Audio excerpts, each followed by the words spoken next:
ఈ రోజు మా ఆయన పెద్దగా అరుస్తున్నాడు. చూసావా మళ్ళీ మీ తమ్ముడు జోబులోంచి డబ్బులు కొట్టేశాడు. వాడే కొట్టేశాడని మీరు అంత ఖచ్చితంగా ఎలా చెప్తున్నారు? మా తమ్ముడంటే మీకు ఫస్ట్ నుంచి నచ్చదు. నేనే తీసుండొచ్చు కదా. ఖచ్చితంగా నువ్వు కాదు. మీరు ఎలా చెప్తారండి నేను కాదని? నేనంటే మీకు అంత నమ్మకమా అండి? నమ్మకమా పాడా? ప్యాంట్ జోబులో ఇంకా 500 ఉన్నాయి. నువ్వైతే మొత్తం తీసేస్తావు కదా. అది మిగిల్చాడంటే ఖచ్చితంగా మీ తమ్ముడే. చాలే చెప్పింది పెద్ద మీరే సంపాదిస్తున్నట్టు. మరి నువ్వు మీ తమ్ముడు ఏమైనా రాళ్ళు కొట్టి సంపాదిస్తున్నారా ఏంటి అన్నాడు.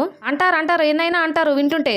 ఒకటి గుర్తు పెట్టుకోండి, గోల్డ్ చైన్ కరిగిస్తే గోల్డ్ వస్తుంది కానీ సైకిల్ చైన్ కరిగిస్తే సైకిల్ వస్తుందా? వసే నేను అన్నదానికి నువ్వు చెప్పిన దానికి ఏమైనా సంబంధం ఉందా అన్నాడు. ఏదో ఫ్లోలో అనేసి అర్థం అడక్కండి. మాకు కూడా టైం వస్తుంది అన్న. బస్సులో వస్తుందా బైక్ లో వస్తుందా? ఏంటది నువ్వు చెప్పిన టైం? ఇంకా ఆపుతారా మీ వెటకారం? ఇంతలో మా అబ్బాయి బయట నుంచి వచ్చాడు. నాన్న 10 రూపాయలు ఇవ్వవా అన్నాడు. ఇందాకనే కదా ఇచ్చాను అన్నాడు. అదే బయట ఒక ఆయన ఎండలో నిల్చుని అరుస్తుంటే ఇచ్చా. మంచి పని చేసావు. ఇంతకీ ఏమని అరిచాడు అన్నాడు. ఐస్ క్రీమ్ అని అరిచాడు నాన్న. అందుకే 10 రూపాయలు ఇచ్చేసి ఐస్ క్రీమ్ తినేసా. ఇప్పుడు పీచి మిఠాయి వచ్చిందన్నా, ఇంకొక 10 రూపాయలు ఇవ్వు అన్నాడు. చూసావా సంపాదిస్తుంటే మీకు డబ్బు విలువ తెలియట్లేదు అన్నాడు. అయితే సంపాదించకండి.